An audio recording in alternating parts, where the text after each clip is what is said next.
Hey, good morning, everyone. So let's quickly recap what we discussed in the last session.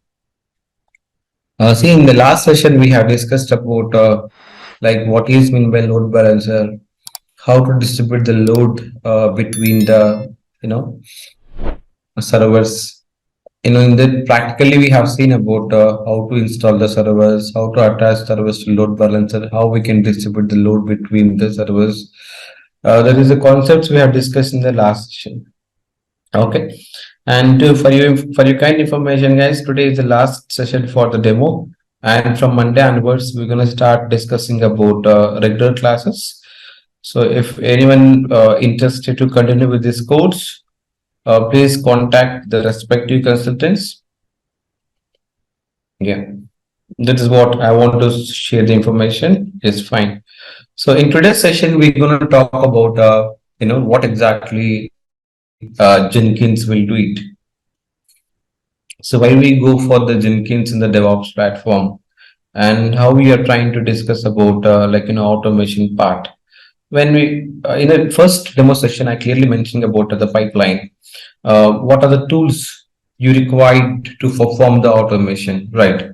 So in today's session, we'll talk about how practically we have to implement the Jenkins pipeline and how it is going to helpful for us to create like those CI/CD pipelines. Okay, that's fine. I'm just going to explain about how we can able to get the code, how we can able to build the code, now how we can deploy the code into the servers. Now, this is the part which we are going to cover in this today's session. So first, let's try to understand about what is meant by Jenkins and why do you require Jenkins. Okay, so if anyone can explain what is meant by automation here, what is meant by automation?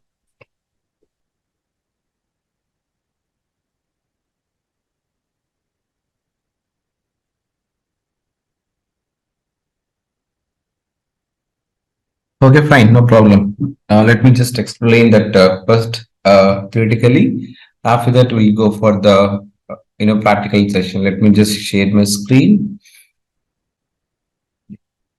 So we know that we have a software development team. The software development team is going to write a code, right? So when I say a team it is nothing but a group of people. We have a team and we have a project manager, we have a team lead. So they are going to assign a task to each and every software development, software developers. Let's, for example, take a Flipkart application. In the Flipkart application, let's, for example, we have different kind of modules available, right? So we have let's say, for example, you have user interface, and we have a login model, and we have a orders model, and we have, let's say, for example, cart model. So these are the different types of models available in the Flipkart website. So every model, say for example, when I take up the UE model, let's say when I take up the UE model, I have a team of, let's say, 5 members out there. When we have 5 members, what we are trying to do? So we are going to divide the work. We are going to divide the work. So when we divide the work here, every software developer is going to get one responsibility. So for example, I'll ask, each and every software developer to work on a particular task. See, let me just open the Flipkart website. When I just go to here and mention with the flipkart.com, click on this flipkart.com.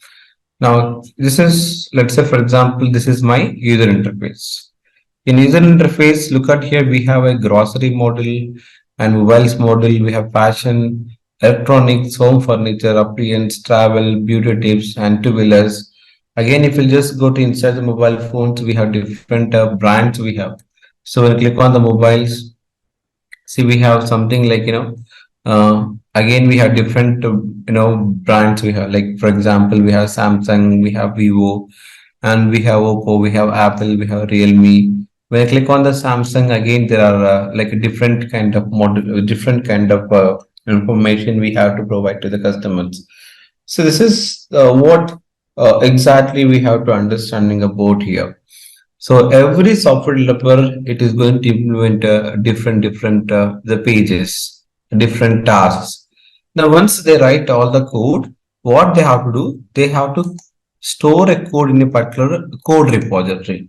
Because what are the code which I'm going to write, it is available on my local machine. So I could not able to share the code to the colleagues. So that's the reason only we have to understand that how we can able to store, how we can able to share the code. See, we have to send the code into the code repository. So for example, I'm going to push the code into the GitHub repository where we can store all the code in my GitHub repository. So what we can do it. So once we have the code in the GitHub repository, now we have to take up the code and we have to check this code quality. So the next step, what we have to do, we have to do it, check the code quality. This is my code quality. After this, if you wanted to build here, we want to build the code. So once we are trying to build the code, we have to deploy the code into the in the server. This is what exactly we are going to discuss about today's session, not the complete pipeline. So basically, we have to check the code quality. We have to perform the build activity, and after that, we have to push the artifact. We have to perform testing, and we have to convert the application to Docker image. We have to deploy into the cluster platform. Okay, the same thing we are just going to discuss right now. Deployment. So this is what we are trying to discuss. Let's say if we have the GitHub repository where we are going to store all the code. So this is what we can call it as a source code management tool, where we are going to store all the code. Now, if you want to check the code quality, and we have something, it is called as a sonar cube. A sonar cube, it is nothing but a code quality tool. So whenever you want to check the code quality, so we have to go with this option name. It is called as a sonar cube. So let me explain what is code quality, and now we have to go with the Maven. The Maven, we are trying to perform the build applications. So once we're done with the build here, then we'll go with the something, it is called as a deployment. So I'm going to deploy applications as of now in a Tomcat server. Basically, when you want to deploy the applications, we are going to deploy on the Kubernetes platform where we're going to manage all the containers. Okay. So this is also one of the way where we can able to deploy the web applications. Okay, that's fine. This is the cycle what we are going to discuss about in today's session. Okay, so first I have the code available in my GitHub repository. So this already one project is available in GitHub repository. So I'll take this code and I will check the code quality, and I'll perform the build activity, and after that I'll perform the deployment. This is what we have to do it right now. So let me show you that practically. Now, how do you want to set up a server? So now first I need to set up a server. After that, I need to install the sonar key on top of my server. I have to access my server. Let me just log into my AWS account and go to the EC2 here.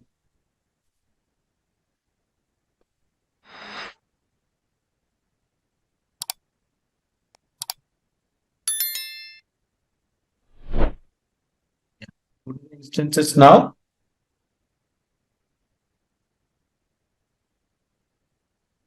Yeah. Now let me click on the launch instance.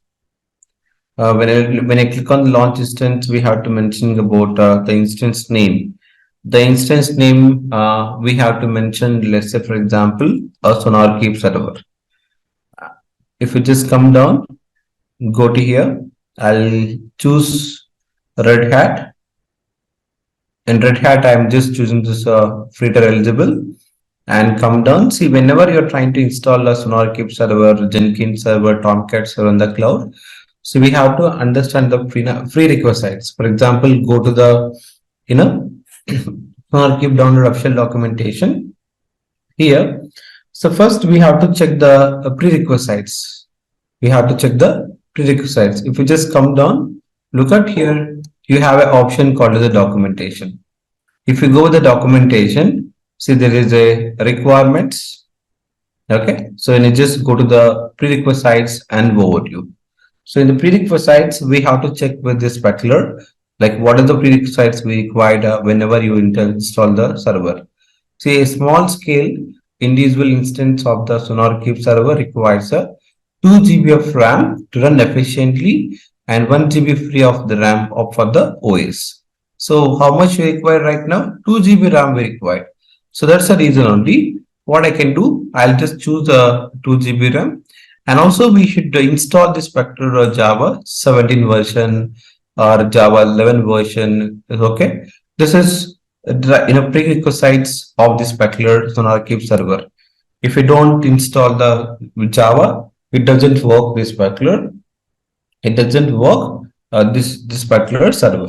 So that's the reason we should understand about this particular requirements. This is like a prerequisites.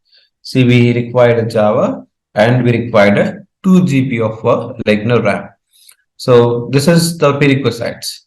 Now, if we just go to setup and upgrade and how we can able to install the server, so or how we can able to install the SonarCube server, download the distributions.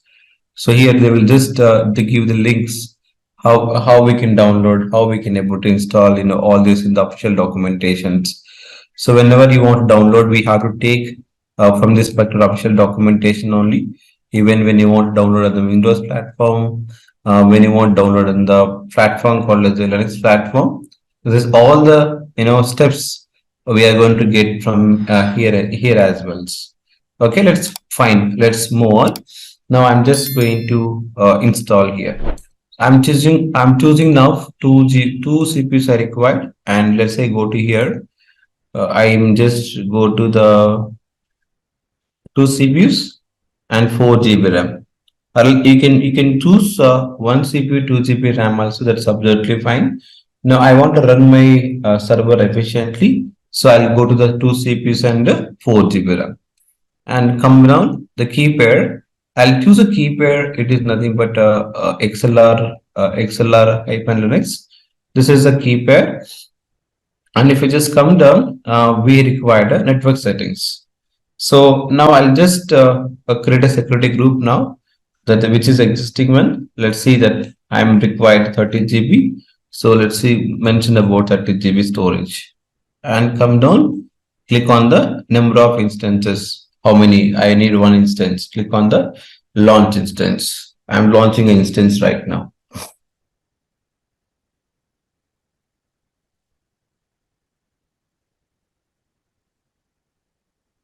Yeah, the instances got created.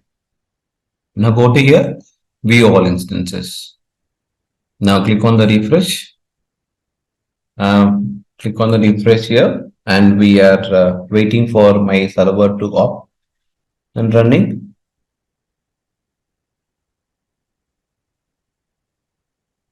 Yes, it's running.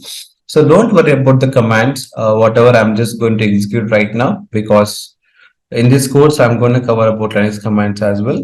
Nothing to worry about it. I will explain about what commands and how it is going to useful all these things. Now I'm setting up the server here. Go to appearance, click on the change. I'm just going to change the 14. After this, go to the connection.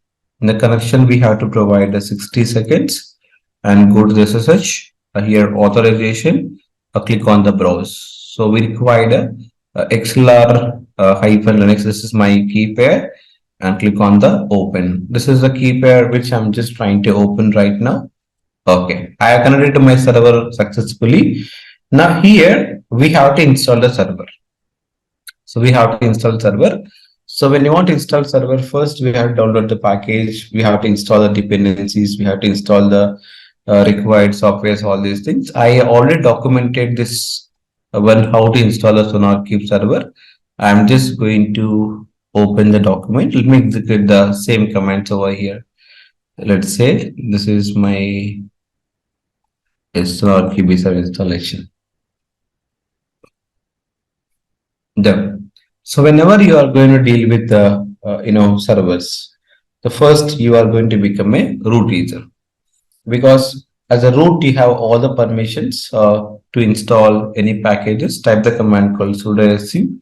Go to here, right click. Now hit the enter. You are going to become a root user. Now, once you become a root user, then we have to go to the, once you become a root user, then what we have to do? We have to install the server. Now, how we can able to install? Let me just go to here. So first, let me install the Java, because without Java, we can't install Jenkins, we can't install Maven, we can't install Tomcat server.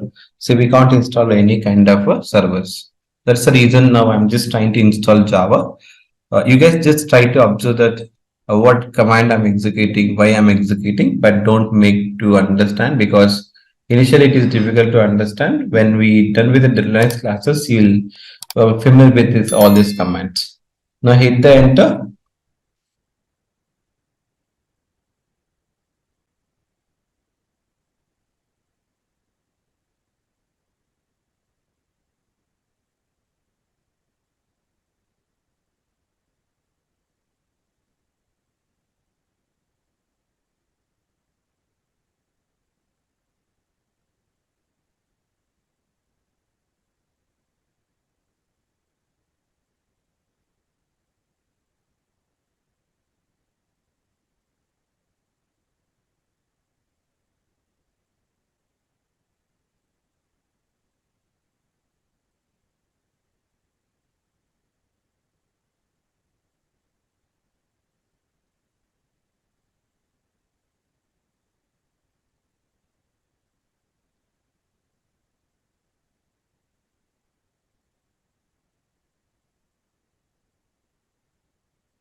Yeah. So once we installed, once we installed the Java, then we have to check with this. Let's say we have to install the Sonar Cube server. So we have to go with the OP directory, and we have to install a wget command and unzip command. See, why we have to install a wget command, unzip command means wget command, it is going to help you to pull the packages from the internet. So unzip command means whenever you are going to download the zip files, it is going to help you to unzip the packages. That is the reason we have to go to the minstall and wget unzip command. So let's see that. Now we have to install this both.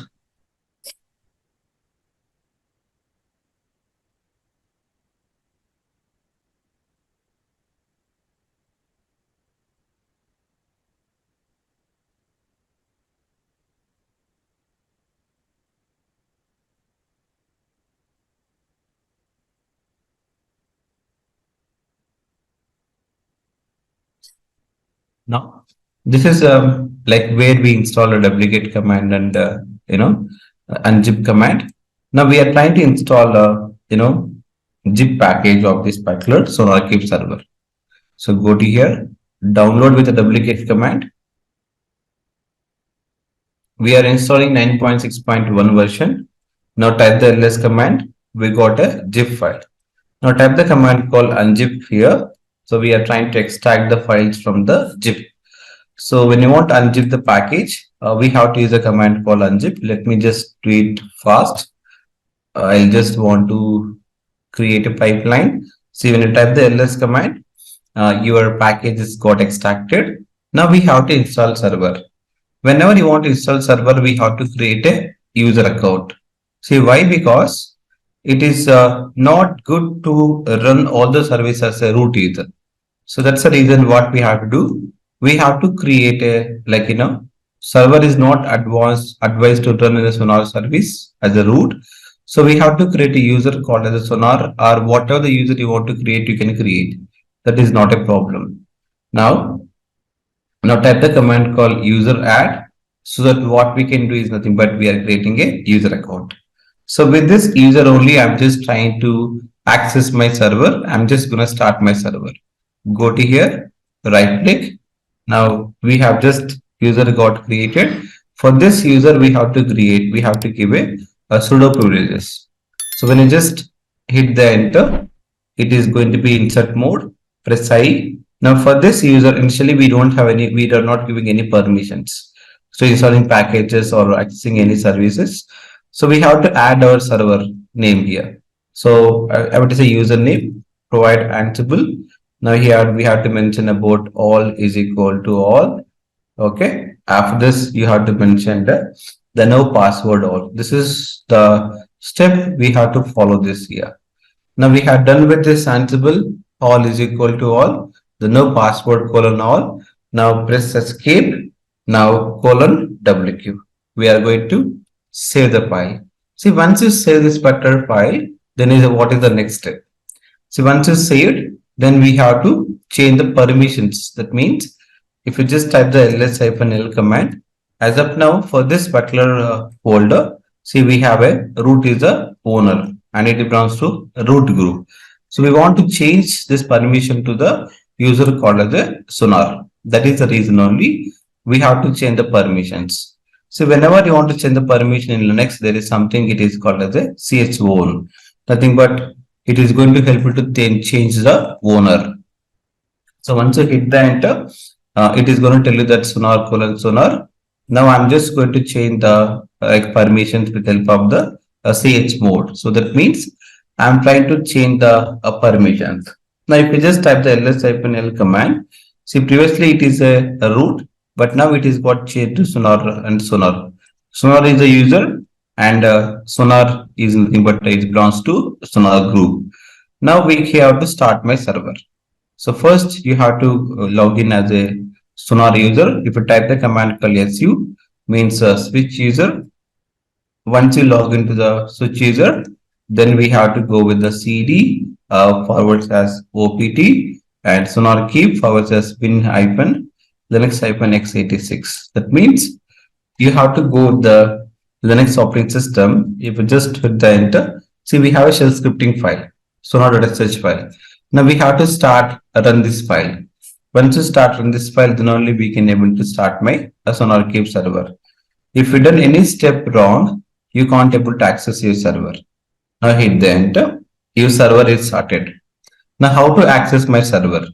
Whenever you want to access your server, first we have to go to the instance ID. In this instance ID, we have to go with the security. Under security, we have to go to security groups. Under security groups, what we can do, we have to open the port number. Because sonar keep will work on the port number 9000 by default. So click on the add rules, go to the alt TCP and change custom to anywhere. Now click on the save rules. Okay. Once you click on the save rules, then go to the instances. Under instances, we have to go with the sonar keep instance ID and go to the public IP address. And if you just go to the new browser and mention Control V, now hit the enter. Check whether you are able to access or not. You didn't mention the port number, right? You had to mention the port number 9000. So 9000, hit the enter. See now, I am able to access my server.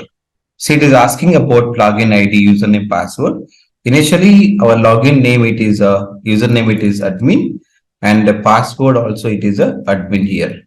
So once you click on the login, it is going to ask you to reset the password. Now, I'm just going to provide my password here. Let's say the old password is admin, and the new password I need to provide the new password. This is we have to provide the password. Let me just do it. Now click on the update. See what we can do. So we are going to update the package. That means we are install this factor sonar keep. Now here, look at we have different versions we have, like integrations. So we can call it as. If you want to integrate Azure DevOps, yes, we can do it. If you want to integrate to Bitbucket, yes, we can do it. If you want to integrate to the GitHub or GitLab, yes, we can do it. But now we'll see how we are trying to manually set up the project and how we can able to check the code quality. Before you are going to check the code quality of the project, we have to expose some options here. So when I click on the projects, this is the page you are going to get issues. Whenever there is any issues in the code, here we can able to see there are how many bugs are there, is any vulnerabilities we have, any code smells we have, any blockers, and we have minor errors and we have major errors. So all these things we can able to see over here, like how many bugs are there, how many vulnerabilities are there, how many code smells we have, how many blockers we have, what is the major errors, minor errors. Now all these things, look at here where you have all these things. This is what basically you have to understanding about all these things. Okay. See, every code we are not write by our own, because we'll take help from the Google and we'll search some code and we'll get some code. So we don't bother about if any vulnerabilities are there or code smells are there or not. So that's the reason only what we have to do. See, we are have a tool, it is called as sonar. It is going to check the code quality. So how it is going to check the code quality? How it is going to identify the errors? That's my question. So if we want to check the code quality, we want to check the errors, we have to go something, it is called the rules. So in this rules, this is the rules available by predefined rules available in this server. See, we have a Sonar Cube server. In this Sonar Cube server, we have a Java, C Sharp, JavaScript, TypeScript, PHP, and Python, and we have a VB.NET, and we have a Flex HTML, Terraform, Ruby, Scala. These are the different kind of programming languages. So I think it supports 29 programming languages. Okay. So when you write a code, any of the language, the rules already predefined. So these rules exactly matched your code, then it is going to mark as an error. See now, for example, when I go to Java, there are 626 rules available here. In Java, 626 rules are available. For example, if you just go to C Sharp, see we have a 404 rules are available. And if we just go to JavaScript, we have a 292 rules are available. So when I go to TypeScript, look at here, we have a 287 rules are available. So when you go to PHP, we have a 257 rules are available. So every programming language, we have a predefined rule set. So these rules are going to define that, what kind of errors we are going to get. Are we using the right syntax or not? That's everything we are going to check because of this particular, rule set. See, in Sonar Cube, we have something, it is called a Sonar scanner. The moment when you upload a code in the server, the scanner will scan the whole code and it is trying to match the value, it's trying to match with the rules with the code. If any code it is not matching of any rule, it is going to decide that whether it is a minor error or it is a major error. That's how we have to check. So we have a quality profiles, quality gates, administrations. These are the tabs we have, right? Now, if we just go to quality profiles, here we can able to check this particular quality profiles are a collection of rules to apply during the analysis. So these are all the rules. It is going to apply whenever you are trying to perform this particular the code quality. Now, if we just go with the quality gates, this is like in a quality gates. It is already mentioned in this particular Sonar Cube server. Now we'll see practically how do you check the code quality. Okay. Now we want to first set up a project. How do you check the project here? See, we have to go with the manually and we have to mention the project display name. Let's say I'm giving the project name. It is called sample hyphen web hyphen the quality here. So that is what the my name. See, the project name we have to mention about a project display name. Okay, project display name, and this is my project key. And when you click on the setup, and look at here, we have a with the Jenkins, with the GitHub Actions, with Bitbucket. These are all the integrations of the various tools. If you come down, see we have something. It is called as a locally. So are you testing, or you have advised use case? Analyze your project locally. Analyze your project locally. So we have to go with this option name. It is called as a locally. So when you just go to locally, look at here the provided token. So provided token, and here just look at here this option we have called a generated token. So we have a token here, a simple hyphen web quality expiration. Whenever you want to integrate this Sonar Cube with any tools, if you want to integrate with the Jenkins to perform automatically code quality, definitely we require this token. So without this token, we can't able to authenticate and we can't able to check the code quality. That's what we have to understand. Now we want to check this code quality with help of this token. Now this token it is going to expire after 1 year, 90 days, or you don't want to expire. We can able to mention the no expiration. So we just want to click on the generate. So when I click on the generate, this is a token are going to play a crucial role when you perform the automation on this particular, automation in this particular Jenkins server. This is the token which I copied and pasted over here. Now what we have to do, we have to click on the run. See, there is options we have. What options are the best describe your build? So now we are going to building the application with help of the Maven. See, Maven, it is one of the build tool. It is especially meant for the Java projects. For example, if you want to do with the Node.js, we have to use npm. If you want to build .NET application, we are going with the MS build. So we have to go with something. It is called Maven here. Under Maven, look at here. There is execute scanner for the Maven. So this is like it is clearly giving this commands. How do you want to check the code quality? So whenever you mention the command called sonar, what is mean by whenever you mention sonar command, it is going to execute this particular profile and trying to check the code quality. This is what we have to check in this particular sonar. This part, I hope you guys are clear how to set up a server and how to access the server through the web browser. Now we'll discuss about how we can integrate with the Maven. How do you check the code quality? That is what I would like to explain here. Now first, when you are trying to think about Maven, it is about build. See, what is exactly build means? Okay, so build is nothing but build. It is all about what we need to understand is nothing but it is going to convert the source code into executable file. It is going to convert into source code into executable files. Executable file means, see, the code whatever you're going to write, this code will not understand the server. So we have to convert into mission readable format. That will do by the Maven. That is the reason only we are going to check in this particular Maven. So Maven will convert all the code into executable files. This executable file will deploy into the server. So it is going to convert to the source code into the executable file. So let's see how we can able to do it with help of the Maven.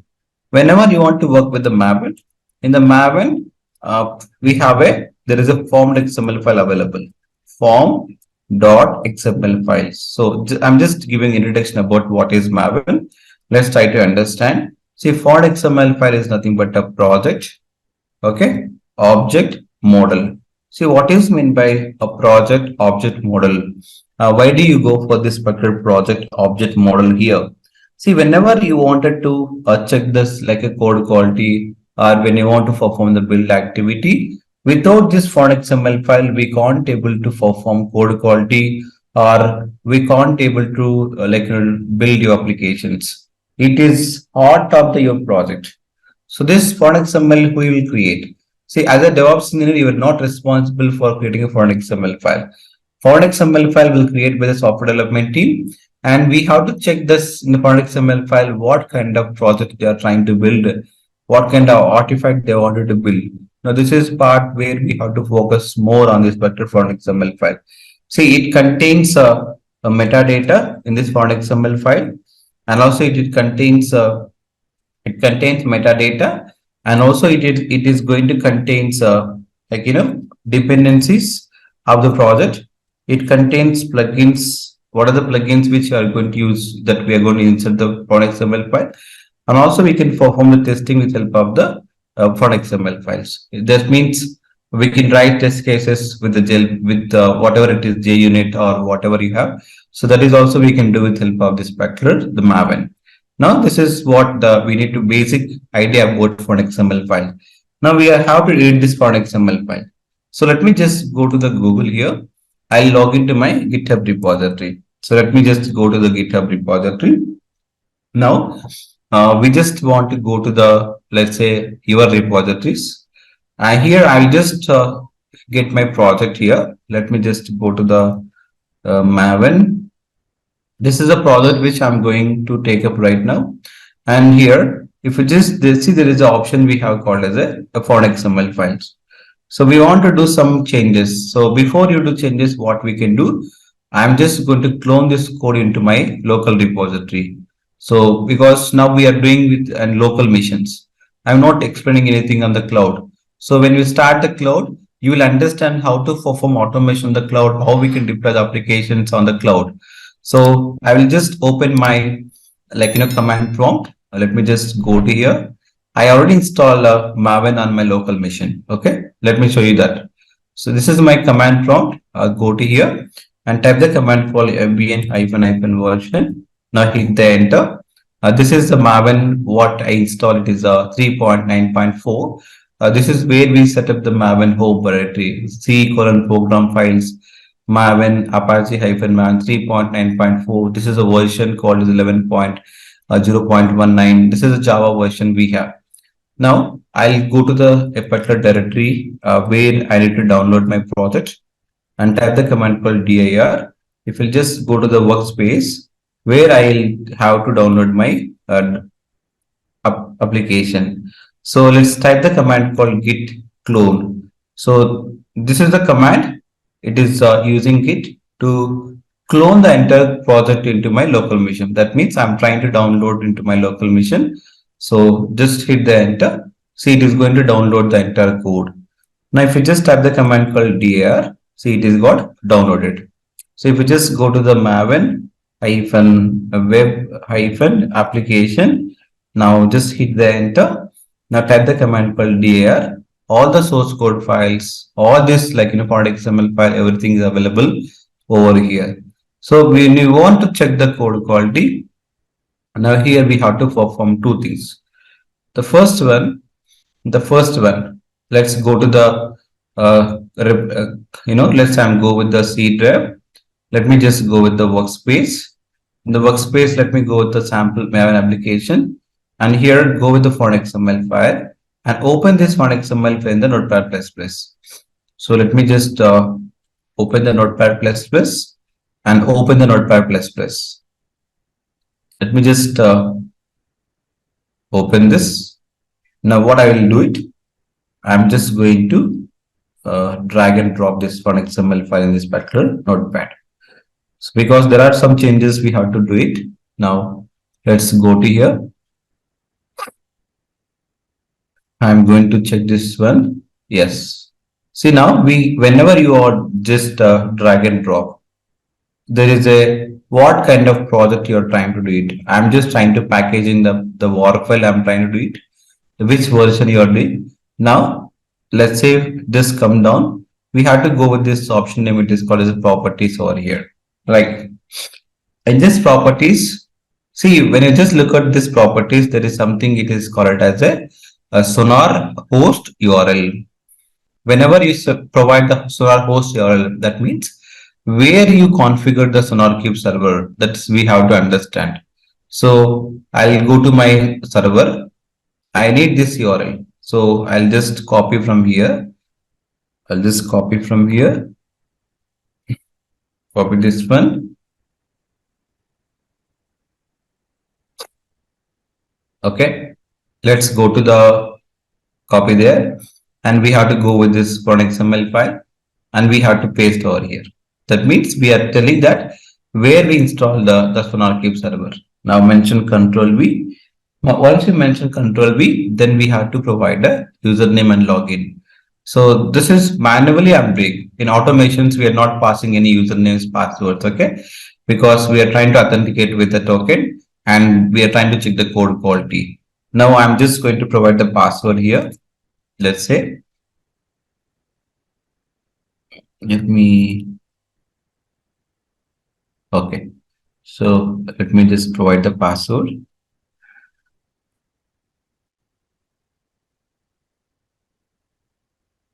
This is the changes you have to do it in this particular font XML file. So once you done the changes, look at here, this project contains a dependency, and also you are trying to install a JUnit to perform test cases in this particular font XML file. These are all dependencies. Okay, if you just come down, this is what we can call as a repository, and this is plugins what require your project. All these things. Okay, now just go to here. Now click on the save. So I save the changes. Now, how do you perform this code quality? Whenever you perform the code quality, you should be there in the respective directory where your product XML file available, your code is available right now. See, as a DevOps engineers, we are at least bothering about code. So we have to perform the scripting part. So I'll tell you what are the scripting you required in the DevOps engineering to become, and that what we are going to cover in this particular course.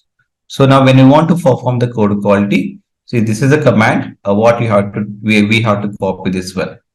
So let's say copy this one, it is going to copy it one, go to here, the mentioned right click or paste anyway. The moment when you mention about Maven clean verify, it is going to check the font XML file. See, this is from the font XML file, and it is trying to install the dependencies, everything.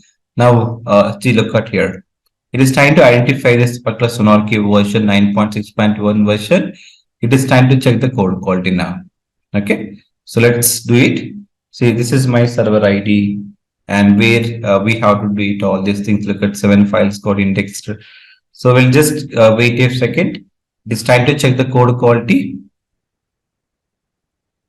Yes, we got a failure.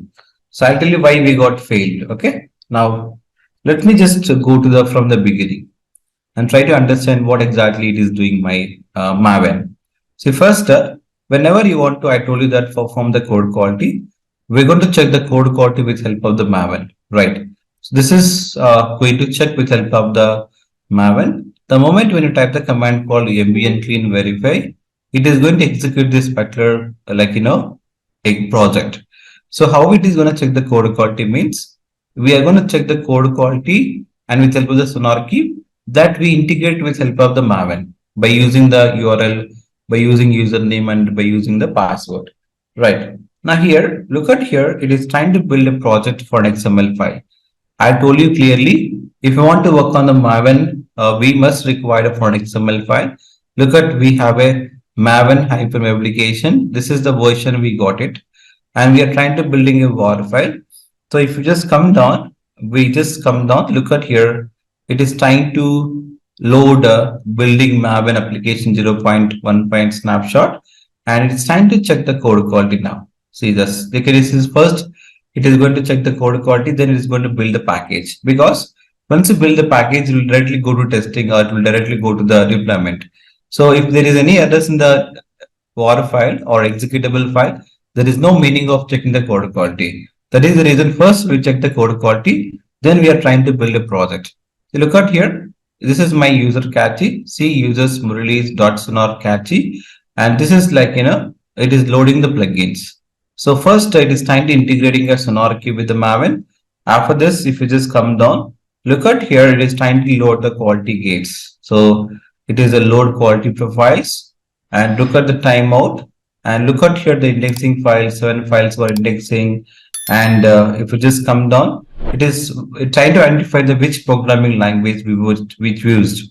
So it is based on that automatically. It is trying to check the code quality. Look at here, did not optimize analysis files for performance full analysis one file. But look at here, we have a sonar scanner. It is a sensor, like it is trying to scan the code, and it is trying to check the code quality. So if you just come down here, once the code quality is done, see analysis is successful, we can find the result at HTTP 43.204.209.9000 dashboard. That means they are telling that we done with the analysis part from my side.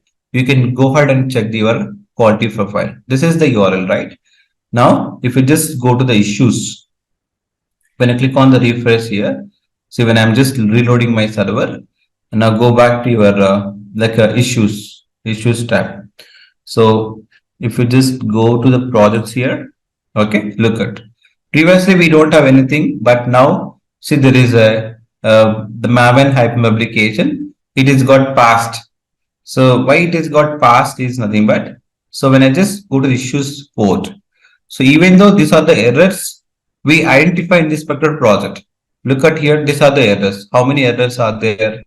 We have these are the errors. There are totally 33 bugs are available. There are 33 bugs are available in my project, but it is not harming my project. So look at here how I can say it is not harming my project. Based on this report, when say it is got passed, that means all the rules it is trying to matching, and we identify the 33 bugs here. Look at here, there are one code smell, there are zero vulnerabilities. See, whenever you are going to get vulnerabilities or major errors, critical errors, hotspots, then definitely your code something it is going wrong. So that's the reason only we have only one code smell. And look at here, we have a 33 minor errors, and we have a 33 bugs. So if you just come down, look at here, we don't have any critical errors, we don't have any blockers, we don't have any major errors. So this virus, what we have to do? Are we going to resolve those errors? No, no. We are not going to resolve any errors, because in Sonar Keep we have a database server where we can able to store all this report, and this report we are trying to send it to the software development team and ask them to resolve these errors. This is what exactly you have to do it as a DevOps engineer.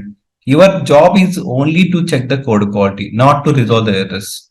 To be careful, and this is how we have to integrate Maven and how we have to perform the code quality. So now we got errors. That is the reason we got build failure.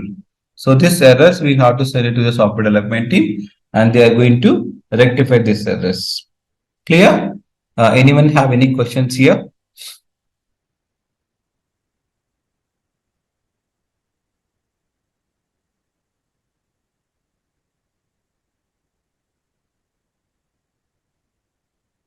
Okay, this is how we are going to teach in our classes. So I hope you guys attended all the classes in our demo sessions. I hope you guys are able to understanding the way of teaching, how we deliver the technical part, how we deliver the cloud part, all these things. Now, my motive is to train the students to end to end. Like, I'll make you guys to understand the end to end process, like, from the beginning to till the DevOps needs, how we can able to create a CI/CD pipelines, and how we can able to perform deployments. And also we are trying to help with that interview part as well. What are the interview questions you're going to face? Because interview questions mean they'll not ask direct questions. What is sonar game? What is code called? They will not ask like that. They'll focusing on things nothing but how you are going to work in the real-time environment. That kind of scenario-based questions they will ask. Okay, so they may ask about application stack. From there, they will start the interview process. So I'll share my experience. I will include my old students, those who got placed in different MNC companies, and they'll also share with their experiences, how to crack the interviews, how to prepare it. So I just trying to motivate the students with the other students who got placed. That's how my sessions will be. So it is completely end-to-end training. We're going to cover about AWS. We're going to cover about the next part, and we'll taking care of our DevOps part as well, DevOps tools. Now, when it coming to the scripting part, what are the scripting we are going to learn? We are going to teach here. See, we are going to teach about AML scripting. Is nothing but AINT markup language, and we are going to teach you about Groovy scripting. This is the scriptings which we are going to cover. So we are going to cover about AML scripting, and we are going to cover about Groovy scripting and declarative scripting. When you just go to the Jenkins here. See, this AML scripting, we are trying to learn for the Docker, we are learning for Ansible, and we're learning for the Kubernetes. One of the most widely used scripting nowadays is nothing but the AML scripting. So this is scripting we are going to use for this particular automation. Okay, this is what it is all about. The class timings regularly will start from Monday, 7 a.m. to 8 a.m. IST.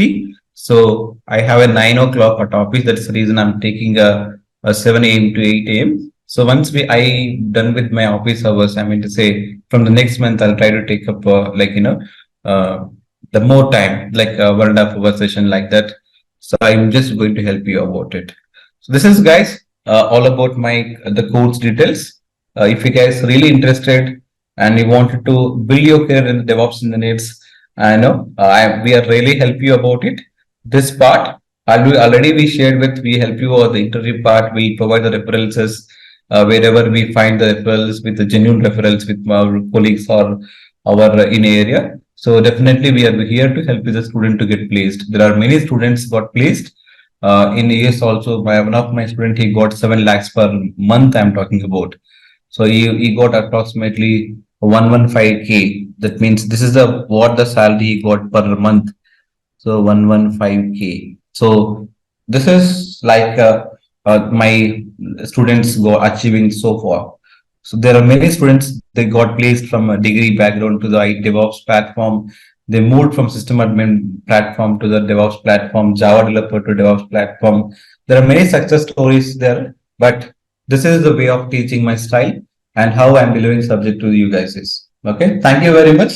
If you have any questions, you feel free to contact Kalyan sir or me. Definitely, we are going to help you about regarding this course details, fee structure, everything. Okay. Anyone have any questions before I leave?